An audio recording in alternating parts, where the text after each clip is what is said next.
Mwiriwe nshuti bakunze mukurikiye Bridge TV nk'ibisanzwe n'umwanya w'amakuru mu Kinyarwanda, amakuru mugezweho nanjye Billen Night. Aba rero mbakangwa kujya mukurikirana amakuru yacu umunsi kundi, tuzajya tubageza amakuru yihuse kandi amakuru y'ako kanya. Reka twihuse rero tugarukire hariya tunyarukire hariya mu gihugu cy'Ubutaliyani, ni mu murwa wa Vatican, hamaze gufatwa icyemezo cyo kugira abatagatifu ababikira rero bagera kuri 4 baturuka mu bihugu binyuranye ndetse birimo n'u Rwanda. Abana babikira b'abakarikuta harimo abanyarwandakazi 2, umunyakenya umwe ndetse n'umuhindekazi umwe. Papa Francis rero yamaze gushyiraho komisiyo ishinzwe gukusanya amakuru ku buzima bw'abantu 4 barimo abanyarwandakazi kugira ngo bashyirwe mu rwego rw'abatagatifu. Ababikira 4 barimo abanyarwandakazi bo mu muryango w'abakarikuta biciye muri Yemen mu mwaka w'ibihumbi 2016. Kiliziya yatangiye urugendo rwo kubashyira mu rwego rw'abatagatifu.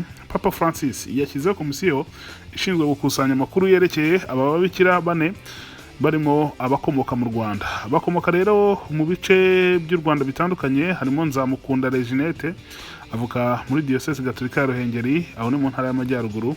Akabamo Mukashema Marguerite, uyu nguyu akomoka rero muri Diocese Gatolika ya Kabgayi, aho ngaho ni mu ntara y'Amajyepfo. Hakiyongeraho kandi umwe ukomoka mu Buhinde n'undi ukomoka muri Kenya. Kiliziya Gatolika ku isi yamaze kwemeza ko ababihaye Imana bari mu bahowe Imana, ndetse bigara ko nyuma yo gukusanya amakuru yerekeye ubuzima bwabo bazagirwa abatagatifu. Musenyeri Paul Hinda uri mu kiruhuko cy'izabakuru muri Arabia y'Amajyepfo, mu kiganiro yagiranye n'itangazamakuru harimo Radio ya Vatican, yavuze ko aba babikira babereye urugero rwiza abakristo bemera gupfa bazira Yezu Kristo. Avuga ko bishwe kubera urukundo bakundaga Yezu, agashimira Papa Francis washyizeho komisiyo igiye gukusanya amakuru azagenerwaho binjizwa mu rwego rw'abatagatifu. Ababikira mbibutsa ko biciye mu gihugu cya Yemen mu mwaka wa 2016 hari mu kwezi kwa gatatu, ubwo barasirwaga mu rugo rw'ababikira ba Mutagatifu Teresa rubamo abantu bageze mu zabukuru.